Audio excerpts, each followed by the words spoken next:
Hi there, in this video, I will give you a quick guide on how you can integrate PGP in Zoho Mail. So the first thing that you have to do is make sure that your account is already set up and that you have the full version of the website and that you have the plan for this.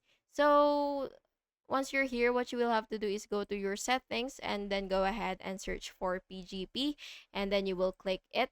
And once you're here, what you will have to do, if it is enabled, so you have to make sure first to contact your administrator to enable it. And this is probably because you don't have the full access to the website, so that you would get something like this. But if you have enabled it already, then what you will just have to do is click add key, and then you will upload your PGP public and private keys.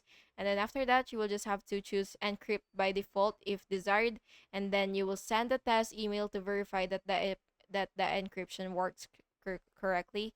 And then you will finally confirm your contacts and decrypt messages and adjust settings as needed. And that's basically just it. Thank you so much for watching this video, and I really hope it was helpful for you. And if it was, please make sure to like and subscribe for more videos like this. Thank you and have an awesome day.